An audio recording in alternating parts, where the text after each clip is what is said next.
The 80s were wild, man. He just chopped off her head and buried her. Gotta do what you gotta do, man. Usually when you chop off a girlfriend's head, you got to get the police involved. And donuts. We sell donuts.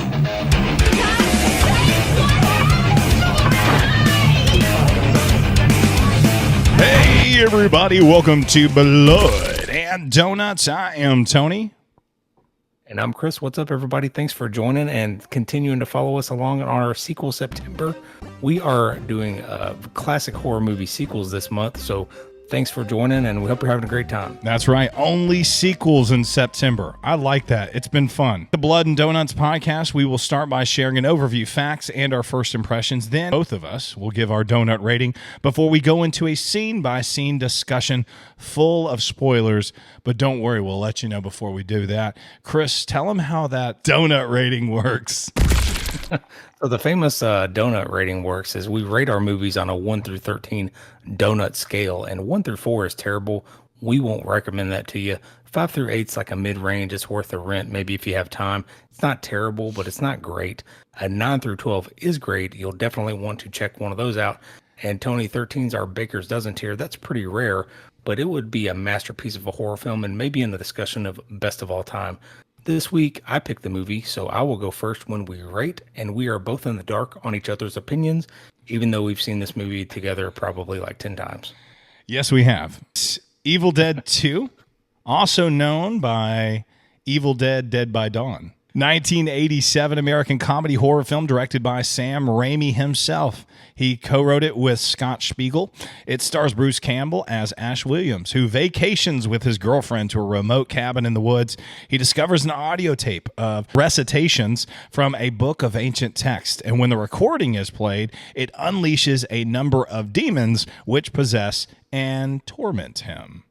This movie's pretty strange, right? It's not like a continuation horror film like Halloween 2 was, right? Halloween was. This one, they like lost the rights to the first one or something, so they had to pretty much recap the first one in like the first 15 or so minutes of this movie. So it's pretty interesting to watch them just breeze through that first part.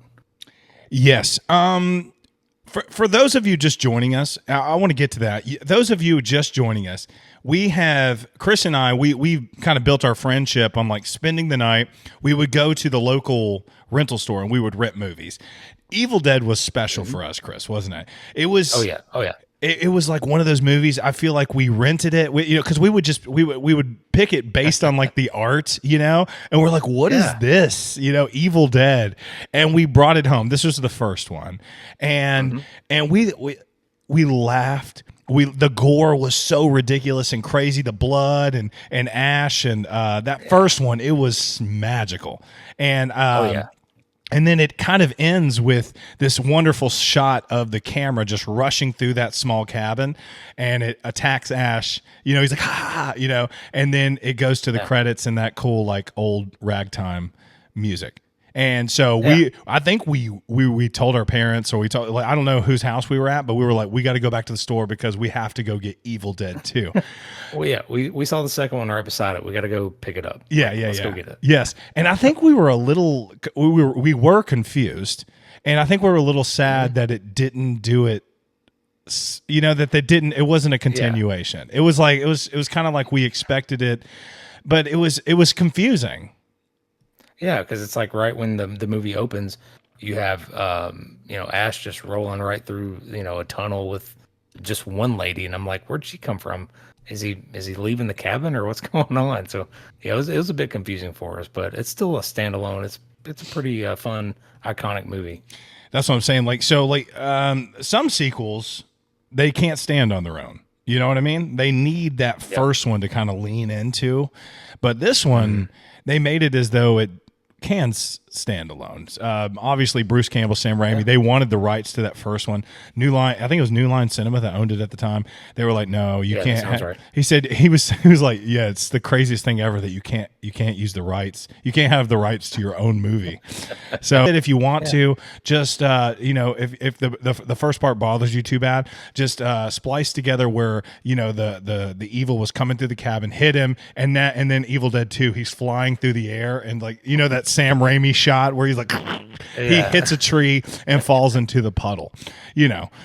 But even sure, but yes. even then, you need to be a little bit more messed up, and your hand, you know what I mean? Like I don't know, it doesn't work perfectly, but you have to just get that out of your mind when watching this, and you just have to enjoy what's in front of you. And this one, does a lot of what the first one did, but so much better with a bigger budget, doesn't it? Yeah, oh yeah, you can definitely see the budget coming to play. I mean, I remember the first one, they were like starving in a cabin for real, like trying to get, they were burning props to like stay warm and crap. Like, and this one you can definitely tell the budget was there, and the effects just ramped up times 10, and they did a really good job. And of course, I mean, you have the iconic Bruce Campbell comes back as Ash. Groovy. He does a great job, and it's a little bit slapsticky at times. They really went a different direction than the first one, but I think it's okay for sure. But I mean, he reminds me of like Jim Carrey sometimes when he's slapping himself around and his falling over. Physical comedy is like some of the best I've ever seen. He beats the crap out of himself. It's like Three Stooges or something. It's like hitting his head up against walls. I mean, a lot of this film, I'd say 50% of it, you're watching Ash act by himself. He's doing cartwheels and fighting his own hand, and it's the craziest, nuttiest thing. And you're just sitting there enjoying him and what he does best. And in this film, He improvised that.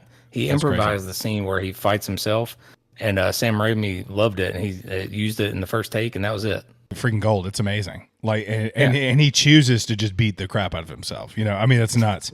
And he does it better than anybody I've ever seen. In that first one, he was like an unlikely hero, very scrawny, very kind of cowardly in a way. Like, he was real passive. He was very passive. And the friend, what was you didn't even think he was the main character? I did not. What was the friend's name? Oh, in the first one, man, she's your girlfriend. He's a coward. Yeah, he was such a jerk, but he was tougher and probably more courageous, I felt like, than Ash was. But in this one, like, Bruce Campbell really like raises up to be the Ash that everybody loves so much. And I remember us watching this, and like when he says groovy and he like gets up with that chainsaw on his freaking arm, we were like cheering at the TV, man. We were like, yeah. It was freaking. It was so fun to watch it. He like hooks the knob on his little pocket on his shirt and just rips it down. And we had never seen gore like this. Like I tell you, we kind of like now we can take it for granted because we watched this 24 years ago. I think you and I did, and so like we take it for granted now. You see Terrifier 2 and everything. Like these movies they were funny, but they were some of the most shocking movies I had ever seen. The gore was crazy. If you look at The Thing that had great special effects, it wasn't that bloody. Yeah. I mean, this one even had, by this time, Nightmare on Elm Street had come out, and so there was a tons of blood in movies already. Yeah. But this one just seemed more visceral. Yeah. Even, in Nightmare on Elm Street, Johnny Depp gets sucked into the bed, and then blood just comes out of the bed, which is a great iconic scene. Yes. In this one, you see the hand. He's sawing off his own hand. It's just more visceral, and it feels like. It said that this movie went unrated so Raimi could avoid that X rating that he got with that first one, which probably he was trying to tone it down. Yeah.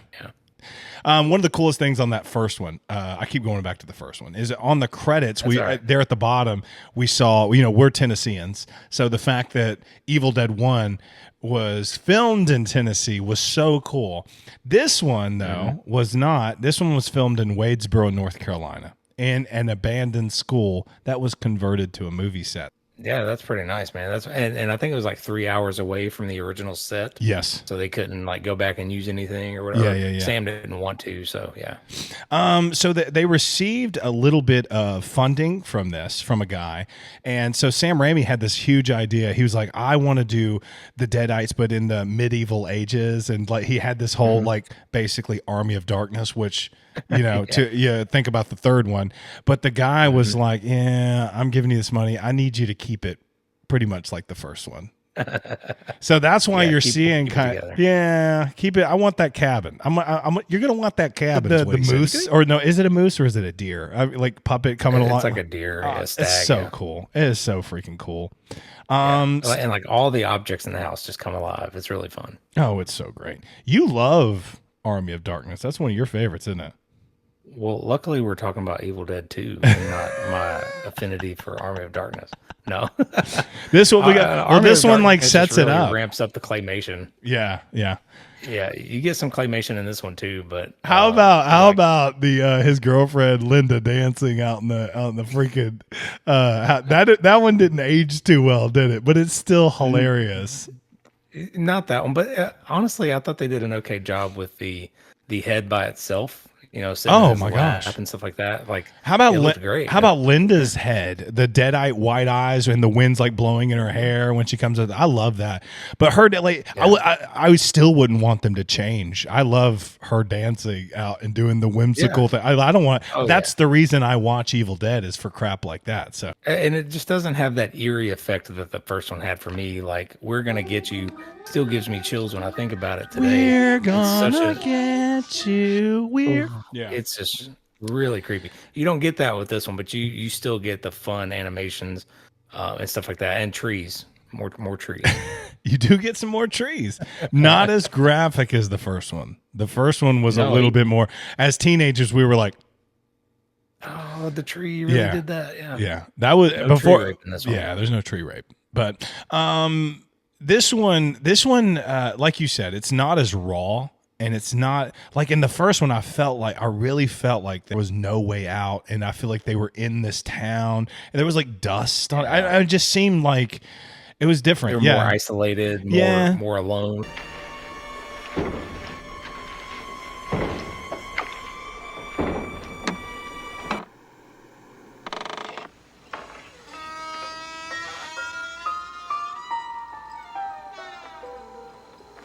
Yeah. But this one does some things better. Like the effects are a lot better. Ash, the actors are so much better. But I kind of like that bad acting too. You know what I mean? But they in this kind of opens up. It's Ash and Linda's gone, and then you're kind of stuck thinking, who else is he going to kill? Like, who else is there to go? And so they have this side plot story. What do you think about that side plot characters and how they get up there? I think it's fine. And I was going to mention them in the synopsis part, but they're really just deadite fodder at this point, right? Like, yes, you're looking for. You don't just want as great as he is. You don't just want Bruce Campbell in a cabin for an hour and a half. You need jumping around, knocking himself out, and yeah, you need some fodder there for the people to turn into deadites, and aside from Ash, and get some kills in there. So I think they're necessary, and I think it's. The archaeologist's daughter and her lover or assistant, whatever. Yeah. I think, they make sense, but the guy just blocking the road with Bobby Joe on the side of the road doesn't make as much sense. Bobby Joe! Man, how much did he piss you off in this? Oh, it's so bad. What's this rubbish? And he throws the pages that they need in the cellar. Like, dude, why would you just put them on the table? I thought he was about to throw him in the fire there for a second. That fire was behind him. He goes, and then he turns and he throws it down in the cellar, which is a little bit better than the fire. You would stay 5-10 feet away from that cellar at all times. Oh my if you've gosh. seen the first movie, So the one of the best parts about this movie, you get the first appearance of Henrietta, portrayed by Sam Raimi's brother, Ted Raimi. Henrietta, the girl, the woman, the mother who was buried in the earthen fruit cellar. Man, is that like hilarious and the best thing you've ever seen in your life? I loved it. Yeah, I loved Henrietta. Did you see the little behind the scenes thing where he would sweat so much in that costume that they would drain it out of his feet, and then in one shot it actually came out of the ear hole, like when he's hanging fake blood down. and sweat just coming out. It's like it's real sweat. It's dude's real sweat. He said that the costume was like a nightmare. Yes. Who's in my fruit cellar? Oh man, it's so good. It's so good. I really enjoy this film so much. Like Raimi has these innovative camera techniques through this whole thing. Like first off, the first one, it was like, where could you see a POV of the evil or the demon, the deadite? A movie had never shown that. You know what I mean? It was Frankenstein on screen. Here's the ghost and all that stuff. But Raimi, like when what he did with that first Evil Dead movie is you got to be the demon. You know what I mean? Yeah. So you're coming from the forest, and that freaking shot on this one, Evil Dead 2, of them going from room to room chasing Ash is so freaking good, man. It's one of my favorite shots of all time, and it goes on for a long. This freaking cabin's a lot bigger than the other one, but he's going like he's looking behind him. He's hitting his head on stuff. The camera. It's crazy that he didn't get knocked out. I mean, there's pipes and everything, or props or whatever, but he's running through the rooms and then gets behind the wall and going up the stairs. I love it's wild that. to watch.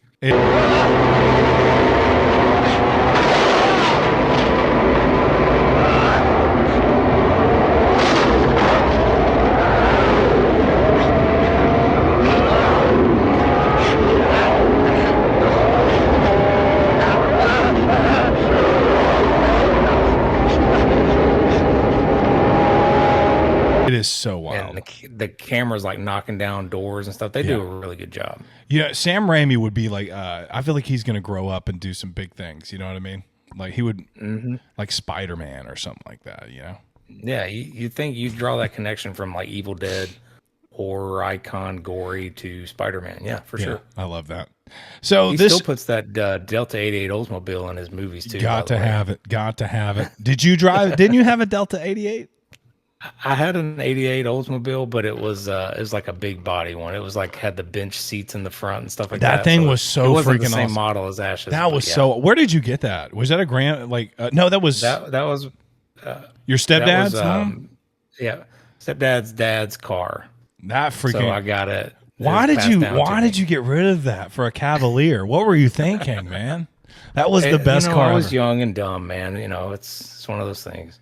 When you have a car like that, you call it the Delta 88. Like, you know what I mean? We would always say that too. You would be like, I'm picking you up in the Delta 88. We like go to the bowling alley or something. That's awesome. So Stephen King's influence on this movie is very instrumental. Even from the first one, he's the one that came out and said, this is, Stephen King had a lot of pull, The Shining, everything that he was coming out with was turning to gold. So everybody, the horror community back then, especially, they looked at Stephen King and he was like, whatever he said was like, oh, really? So back then he was like, hey, Evil Dead is amazing. This is a big deal.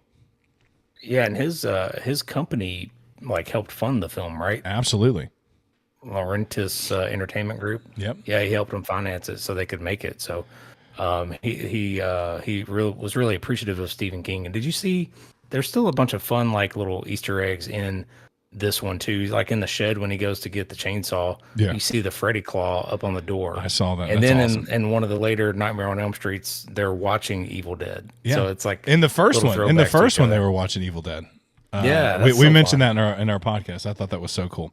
I love how they do that. And Wes Craven is really good at mentioning, propping up other horror movies in his movies. I know Scream is one of the best examples of that. They was it over 19 references to other horror movies? It was probably more than I think it was in the 30s. Yeah, and I love that because there's room for everybody. So you don't have you can hold everybody up and all these. The horror community is a great community, and they hold everybody up, and I love that. The iconic lines in here, Groovy. He stabs his hand and he goes, "Look who's smiling now," or no, "Look who's laughing now." When you're like, dude, you just stabbed your hand. Like that iconic mirror scene on the first one, I believe it turned into water. This one, water. This one, he comes out and he's talking to himself, and he's like, "You're not doing fine. You just cut up your girlfriend with a chainsaw." That's so good. Yeah, Oh, all the items dancing and stuff. There's a lot of iconic like, at the end dude. when he's like, "We're gonna suck your soul," and he's like, "Suck on this." Suck It's on really this, good. listen, dude. And for a long time, if I'm being honest, I like the first one so much more. And I actually went out and bought that first one, and I would watch it, and I would watch it, and I would watch it because it gave me more of a horror feel than this one. Yeah, But it does. I think that if I was going to show somebody an Evil Dead movie, it would probably be this one. I feel like this one. I feel like trying to introduce somebody to Yeah, the genre, yeah. to the franchise. Yeah, because this one it's done better, and I feel like they wouldn't appreciate the first one like I do because we watched so many bad horror movies, and then we came to that one and we were just like, this is amazing. This is the best thing I've ever seen. and sometimes we weren't really looking for good horror movies. Sometimes we were just looking for bad horror movies. Yeah. And then we found good ones Yeah. like this one. Like we just saw the case of the hand coming up out of the ground that said Evil Dead in some tagline. Yes, sir. And we're like, well, we'll pick up that and we'll pick up Evil Town and we'll pick up Gator Bait 2 and let's go check them all out. And then, you get the one great one and it's like, holy smokes. And it's, it was probably iconic then and we just didn't even know it because we were young and stupid. We thought in 1997, Chris and I literally thought that we were the only people on planet Earth who knew what Evil Dead was. Like we had this secret, and then we're like, "Oh, there was a 2," and then it took 2 or 3 years later to you're like, there's an Army of Darkness. There's a third one. I was like, "No, there's not. Are you serious?" Like it was like we were part of a cult or something. Like we're this, and like nobody ever talked about Evil Dead at school or anything like that.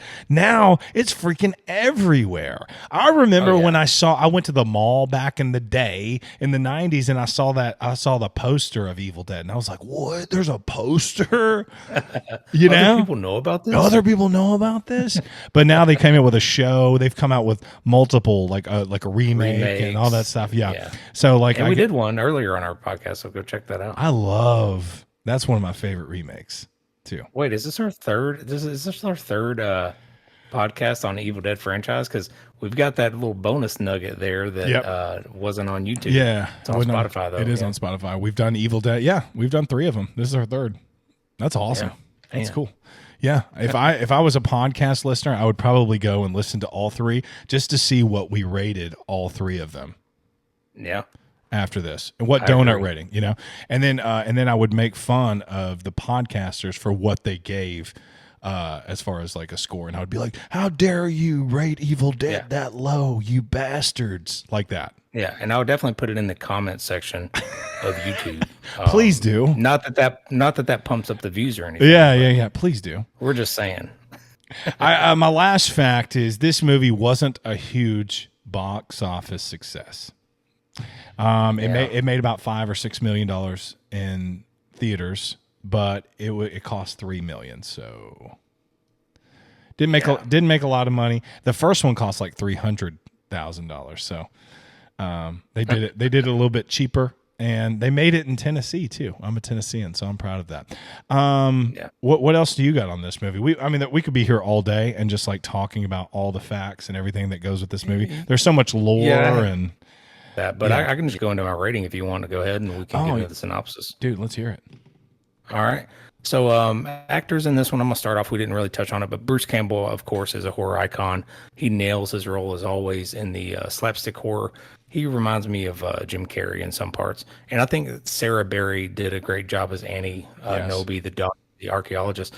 Other than that, the characters weren't really doing it for me too much. I can't say enough about the special effects, the camera work, and the scenery. I love the tense chase through the cabin. You mentioned that. And all the props are great. Just the wood setting is really creepy and really well done in this one. I do take some issue with the sound design. You can hardly hear some parts, and then other parts are just so loud, and it's just constant lady screaming. And loud doesn't always mean scary. So, some of the middle drags a little bit, but it's still a horror staple.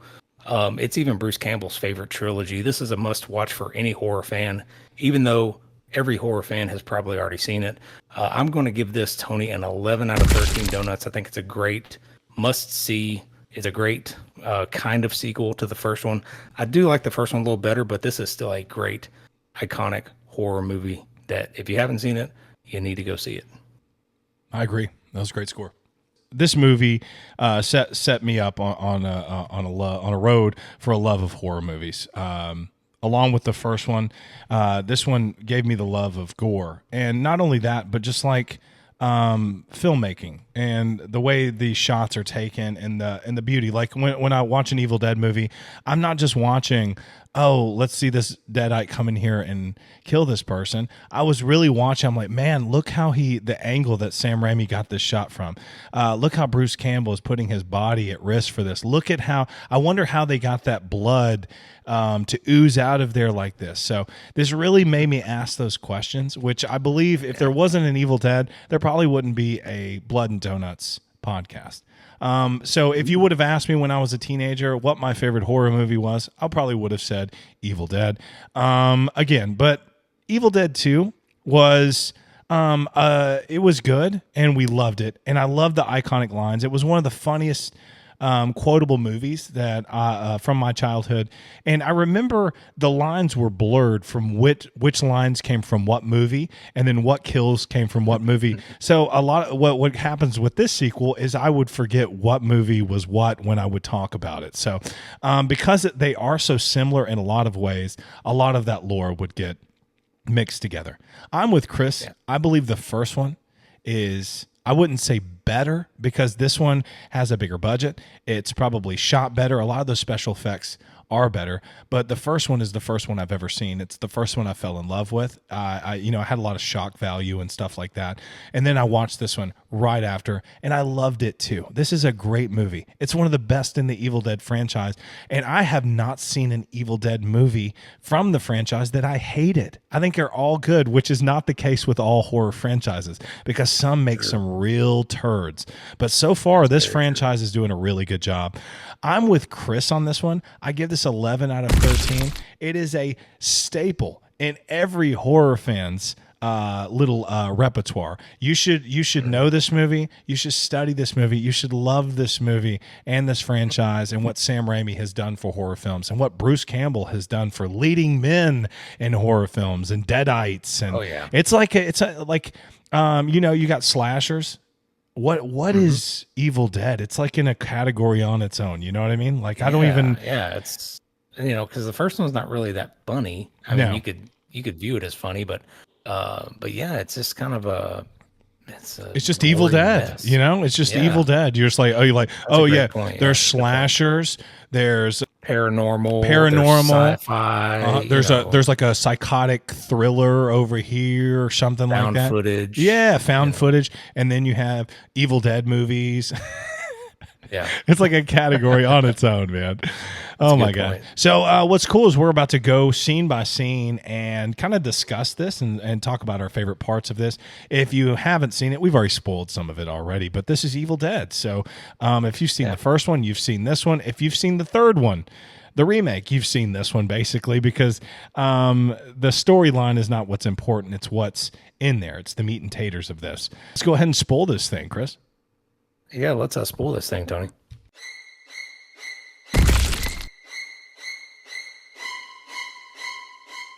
Ash Williams and his girlfriend Linda take a romantic vacation to a seemingly abandoned cabin in the woods. While in the cabin, Ash plays a tape of archaeologist Raymond Noby, is that right? The cabin's previous inhabitant, reciting passages from the Book of the Dead, the Necronomicon Ex Mortis, which he has discovered during an archaeological dig. The recorded incantation unleashes an evil force, also known as the Kandarian demon, and it kills and later possesses Linda. Turning her into a deadite, Ash is then forced to decapitate her with a shovel and bury her in a shallow grave near the cabin. At dawn, the evil force throws Ash through the woods. He briefly becomes possessed by the demon, but then day breaks and he is inexplicably returned to normal. Ooh, I had a hard time with that. That was a mouthful, man. And good job on you did the Necronomicon Ex Mortis. Yes, very well. Thank you. I appreciate it. And real quick too, I just wanted to touch on it because I kind of rewatched it here this afternoon before we started this. Yeah, and I just noticed even in the very beginning when it's the voiceover and it's talking about the Book of the Dead and it was written in blood and things like that.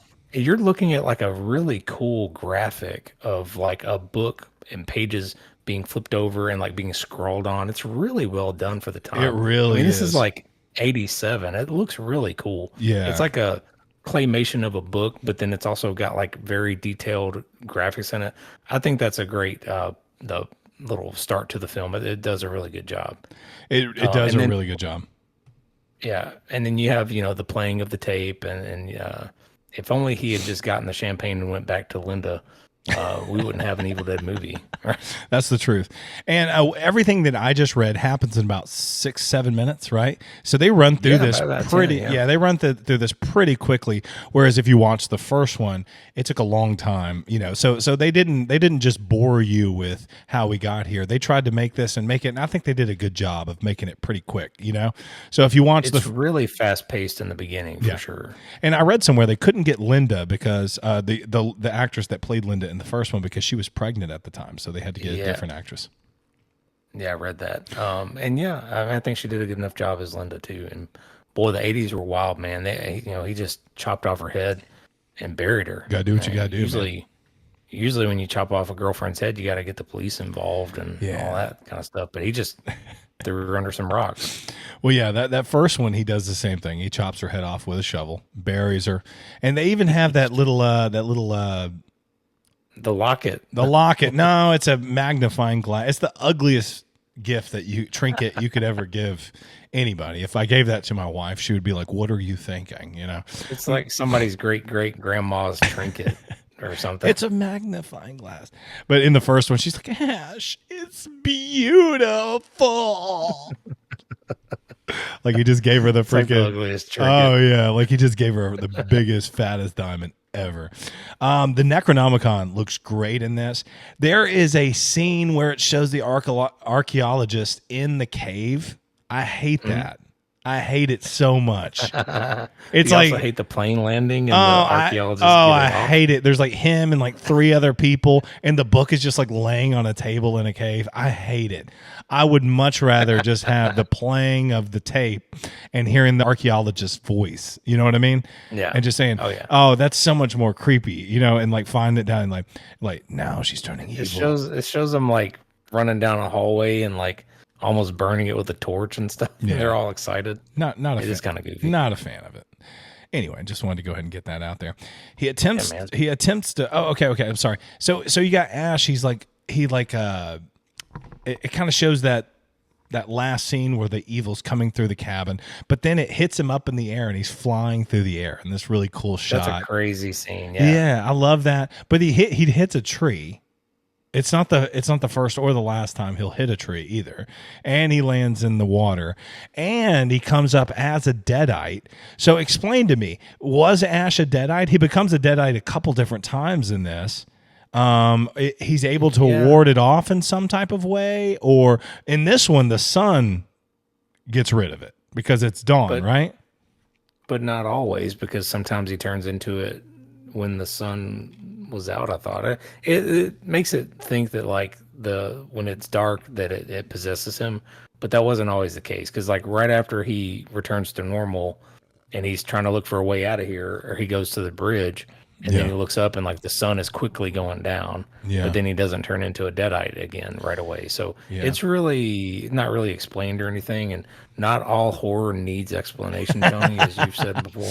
Yeah, you don't have to understand everything, but it's almost like he's like he can control it a little bit more, where where the other ones it just overtakes him, but he can remember like that trinket can kind of remind He sees him the locket, yeah. It brings him back a little bit. He's able to, because it just kind of shows that he's anointed and he's like special, maybe.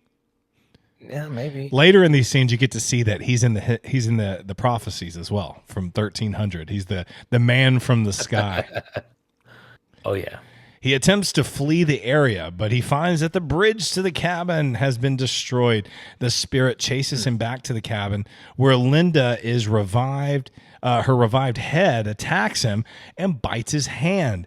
He runs to the shed, the work shed, where the headless body attacks him with a chainsaw. That is hilarious. But he overpowers her and slashes the deadite Linda to death. His right hand becomes possessed. He tries to kill him, and he severs it with the chainsaw before attempting to shoot it with a shotgun. But the hand mocks him and flips him off, and ultimately escapes. Yeah, as we mentioned, it's a really fun chase scene. And then the hand crawling everywhere after he cuts it off is really funny too. I think he gets hit with a mousetrap or something. He's like shaking it off, and then he shoots a shotgun at it. And Ash was laughing at the him interacting with his own hand is hilarious. Yeah, you'd think that you'd be like just really weirded out, but he's having fun with it. Yeah. Now, I will say too, after her, because it doesn't mention her dance, but that's one of the more iconic scenes in the movie. Yeah. It's kind of goofy these days, but back then it was like, man, this is crazy. Like, how are they doing that? Yeah. But the head falling into the lap, I thought was actually a pretty good scare because he has this weird screaming moment in a chair, and then it finally calms down, and then boom, like a head falls, and it's Linda, and she's back to her normal, head. Linda as a deadite in this movie is one of the best looking deadites. That and then archaeologist, his daughter. There you go. Yeah, that little boyfriend that she took with her when he turns into a deadite. He looks amazing. Those two. He looked better than Ash, I thought. God, he looked awesome. I mean, if you're gonna rank them, if you have to rank them 1, 2, 3, I mean, would you put him number one? I think he's 1, she's 2, and he's 3. Yeah, man, they got some good deadites in this one. It's really good. Yeah, it's really good. So she's attacking him, and like her headless body is attacking. Like it's like running and then running into him with the chainsaw. It looks so good, man. It looks so freaking good. He takes her head and he puts it in the vise, and then like before he chops her up, it turns right back to Linda. It's like a deadite ploy. It's what deadites do, right? Yeah. And it doesn't really explain how they get possessed by deadites either. I mean, there's no real explanation. I mean, one of them swallows an eye later, and she doesn't like turn into one. It's almost like you have to get bitten by one. But then again, in the first one, a girl gets stabbed with a pencil in the ankle, but she doesn't really like get bitten or anything like that. And then Ash, he gets bit in the hand, but he's able to cut his hand off, and maybe that again. But then, like, how did Ed get possessed? You know what I mean? Like, how Ed was just there as an extra, and he seemed like he would be an okay character, but they just kind of threw him away as a deadite. But he looked fantastic as a deadite. Yeah, he really did. Meanwhile, Nobi's daughter Annie, her research partner Ed, they return from the dig with the missing pages of the Necronomicon, only to find that the bridge is destroyed. They enlist repairman Jake and his girlfriend Bobby Joe to show them another route to the cabin, where they find an embattled Ash covered in blood, thinking that he murdered Annie's parents. Annie and the others lock him in the cellar. Okay, so I thought that Annie was a good character. I thought Ed was pretty okay, and then the other two were just kind of goofy, Jake and Bob and Joe.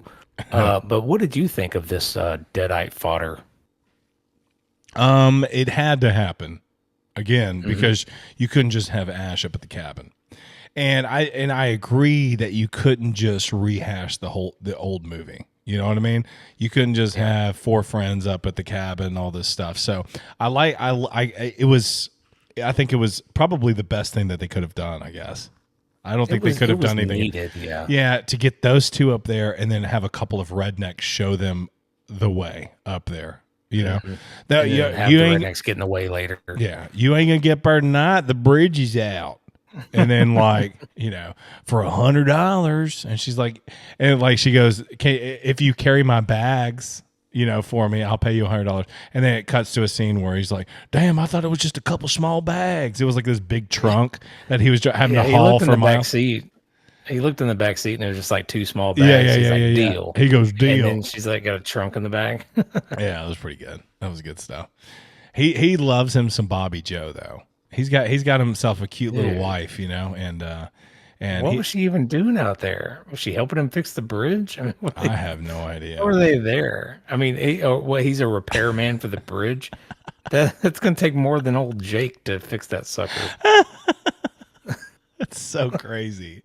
He's like, let me get my toolbox. Let and me get my started. That bridge was like up and like bent. It It's needed like a claw. Like yeah, it facing needed the- like heavy machinery with like it needed lots like of equipment. government assistance and like construction workers. Government Not assistance. Jake in a toolbox. Man, that redneck comes in, tackles Ash, and starts punching him in the face. But so did Ash. Yeah. And then Well, Ash shot at him, so yeah, I think Bobby Joe got skimmed by a bullet is the problem. In her shoulder. She was holding a shoulder. But he put him in the cellar. He kicked him down there, and that's where you meet Henrietta for the first time in the fruit cellar. oh yeah. Yeah, she's fun. She's a lot of fun. The 4 new arrivals listened to the rest of Nobi's recording detailing how his wife Henrietta was possessed by the Kandarian demon that he killed, and then he killed her and buried her in the cellar. Henrietta, now a deadite, possesses Ed. Ash dismembers her with an axe. Bobby Joe tries to escape, but demonically possessed trees attack, drag her to her death, and he translates 2 of the Necronomicon's pages before Jake turns on them, throws the pages into the cellar, forcing them at gunpoint to go and find Bobby Joe. He really needed to find Bobby Joe. Yeah. Oh man. I like how they find these pages and it shows them like dropping the case that it's in and just shattering it. Like, Yeah. I was thinking, I was like, why didn't they just open it? No. Why did they have to shatter the glass anyway? But the tree monster, it looked pretty good, right? Yeah, it looked great. It was big, and there's one later that's even bigger, and they do a really good job. And there's a part 2 that we'll talk about here in a minute. Yeah. But where he's out there hollering for Bobby Joe, like it looks like there's individual. It just looks like they're getting closer. I don't even know if they meant to do that. Yeah. But it looks really cool. It does. It looks really, really good. And there's a lot of like funny scenes in here that kind of like glossed over a little bit. Let's talk about them. Yeah, so there's this point where like there's a lot of sounds going off and stuff, and the ghost of the archaeologist comes back and kind of warns them of what's going on. And is it Jake? Is that Bobby Joe's? Yeah, Jake is the repairman for the bridge. So Jake and Bobby Joe and like the and Ash and the other girl, they're watching this ghost of the archaeologist like save my soul and save your own lives, that kind of deal. And Bobby Joe goes, Jake, you're holding my hand so tight. And then he goes, I'm not holding your hand, Bobby Joe. And it's Ash's freaking hand from earlier. That's so stupid. Yeah. And then and so this forces Bobby Joe to run into the woods. But Ash is like, sure. Ash is As you like, do. Ash is like the voice of reason through all of this. Ash is like, she's already gone. Let's just stay here and try to save our lives. And like, dude, the redneck's not having. He's like, no, we're gonna go find my wife, which I think is reasonable. I think you would do the same, right? Yeah, and really, I mean, Ash, it's a good line too. Where it's one of the more serious lines where he's like, if she's in the woods, she's already dead. She's already gone. I love that. He knows there's no help for Bobby Joe there. And it also kind of glossed over the dance off with Ash and all of the appliances and deer in the house. At the beginning, that's one of the best. It kind of happens right before they come in because he's like shooting the wall and stuff. Because he get possessed again, and he's like shooting stuff. Or no, he doesn't get possessed here. But no, he's shooting at something. He has like a hallucination, and he shoots the wall, and then the blood comes out. Yeah, and then it all like, and they do a cool job on that too. It looks pretty cool. Where it just it looks like they shot a few things in reverse. Like even later in the cellar when he gets dragged under the stairs by Henrietta, it looks like him crawling out, but in reverse.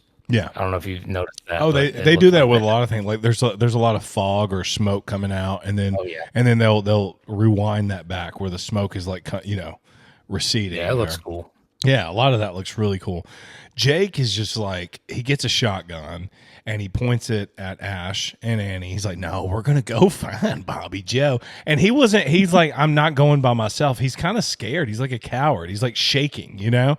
But he's like, y'all are coming out there with me. And he throws the pages from the Necronomicon that can save them.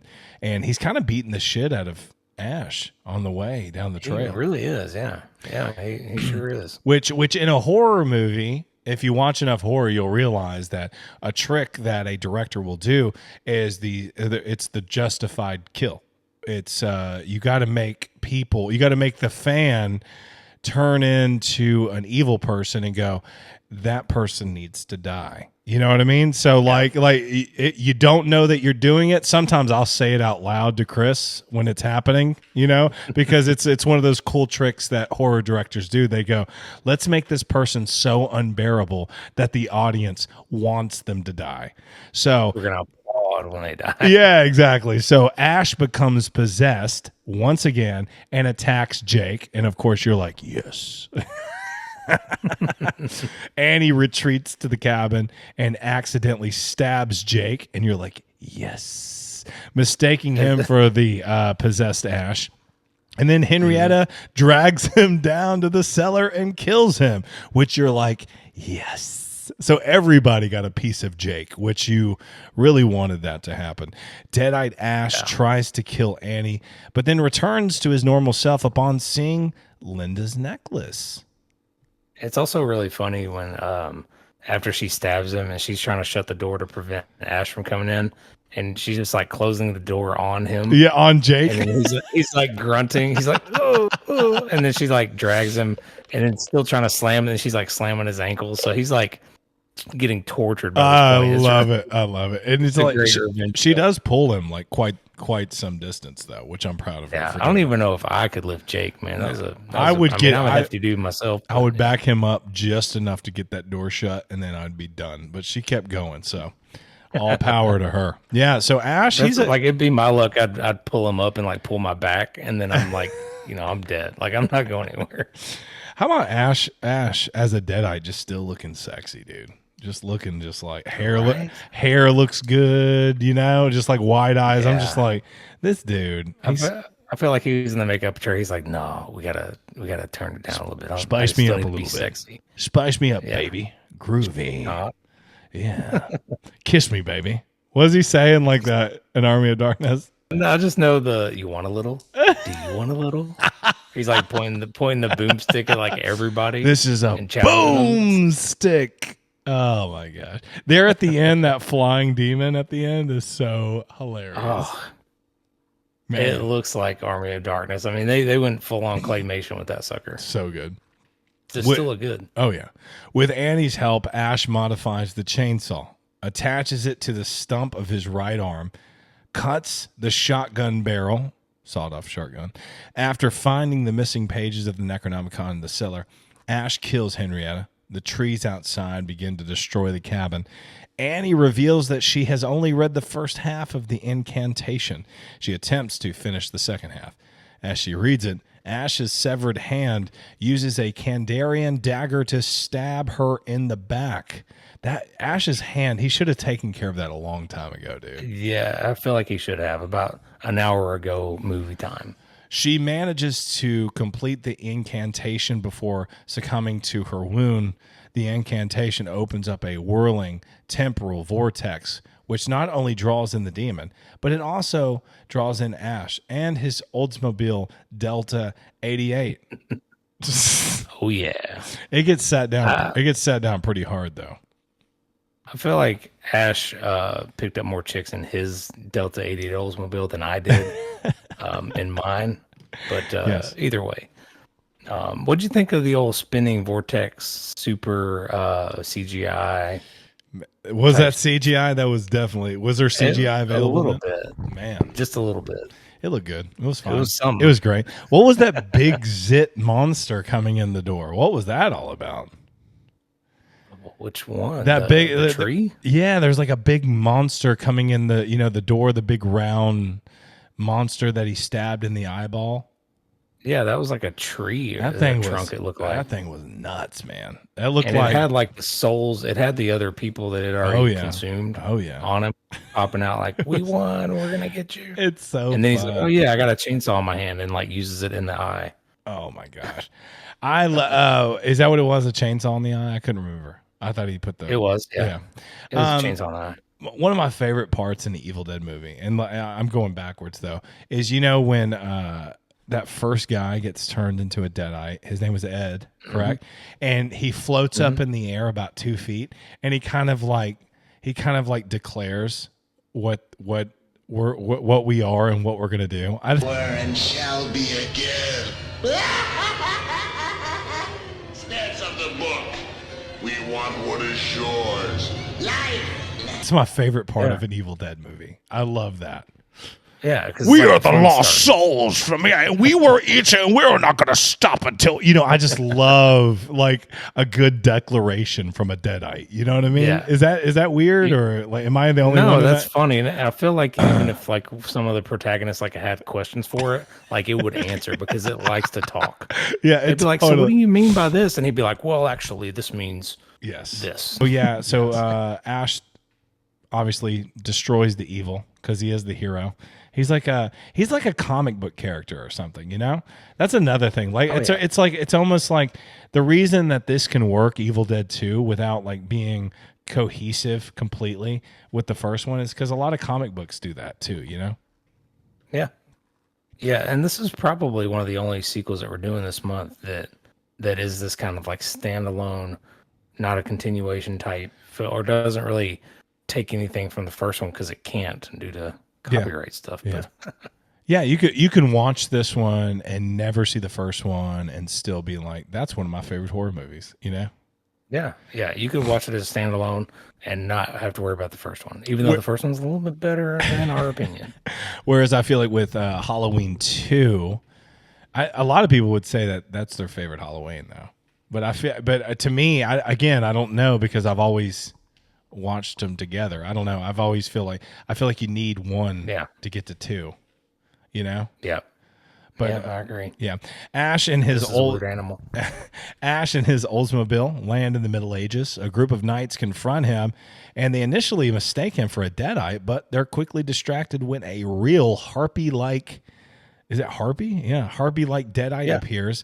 Ash blasts it with his shotgun/boomstick, and they hail him a hero who has come to save them. Realizing that he was the hero prophesied in the book, Ash breaks down and screams in anguish as they hail him. Hail! How could you not know that you're the hero when she showed you a page of a dude with a chainsaw for a hand? As you're tightening the screws on your chainsaw hand, wouldn't you think, hey, I might be the prophecy thing? Yeah. I always thought it's one of those things that Sam Raimi did where you're just like, I think every man has ever thought, like, if I was dropped in medieval ages, if I was dropped in like the Roman ages and stuff with a shotgun, like how badass would I be? I could get anything and everything I wanted. You know what I mean? Yeah. Oh, so yeah, as long as you have enough bullets. Yeah, you just need enough bullets because you're like, what are they gonna do? They're gonna bring a sword to me? What are you gonna do? So like and so like it sets up Army of Darkness. Like, what is he gonna do here? What I'm a little confused about, maybe you can remind me because you've seen it a couple more times than me, is the timeline. This one's not perfectly cohesive with Army of Darkness, is it? Because we have he starts out he's like in a supermarket. Yeah. Shop smart, and then why is that? They didn't have the rights to this movie either, or what? I would have to go back and look. Sam's got to stop signing over the rights to his stuff, man. Really got to stop. But all these movies are not cohesive like that, and that's okay, right? Right. You still get the medieval times, but it's like after a quick trip to like modern day supermarket, and then he gets time warped somehow to where he was at the end of this movie. So if I remember correctly, somebody please correct us in the comments to let me know how stupid I am. Oh man, please correct us. I please. love that. Yeah. I would just we need to revisit Army of Darkness and see why. And I would like to see a making, and I would actually want to see like Sam Raimi talk on that issue. Somebody sent on Halloween 2. Somebody sent a comment about like how they made the Michael Myers mask out of that Shatner mask. And like, so they got an actual Shatner mask, or maybe a remake. I'm not sure. And they went step by step on making that Michael Myers mask. It was so freaking cool, and it looks so good. Yeah, it's really cool. With the actual guy and the brand of paint that they used back in 1978 when they made that Halloween movie. So that was really cool. I love stuff like that. So guys, if y'all You're gonna have, start collecting masks, ain't you? pretty soon. Yeah. My masks suck right now. Anyway. So man, Evil Dead 2. Not the Evil Dead. It's just Evil Dead 2. The first one was the Evil Dead. The remake is Evil Dead, and then Yeah. Interesting. Anyway, great movie though. Like you said, one of the best in the franchise. Yes. Did a really good job with it, and they're still making stuff. I feel like I just searched Evil Dead 2 to watch it again today, and I'm pretty sure I saw like Evil Dead Chapter 2 or something, and it looked like another movie was coming out. It's like a new trailer dropped for another Evil Dead. Evil Dead Rise. They get an Evil Dead video game, like a 3-bit or 64-bit video game coming out. Evil Dead. Lots of good stuff. Real quick, we have one last sequel for Sequel September. That's going to be Nightmare on Elm Street 2, Tony. Oh, yeah. It's been a minute since we've seen that one. And Halloween, Tony, we really do have some bangers coming out. The Exorcist is slated. So is Halloween H2O and Pet Cemetery from 1989. That's all in Halloween, October, right? Leading up to Halloween. Oh, yeah. October is going to be a great month, everybody. So stay tuned. Yeah.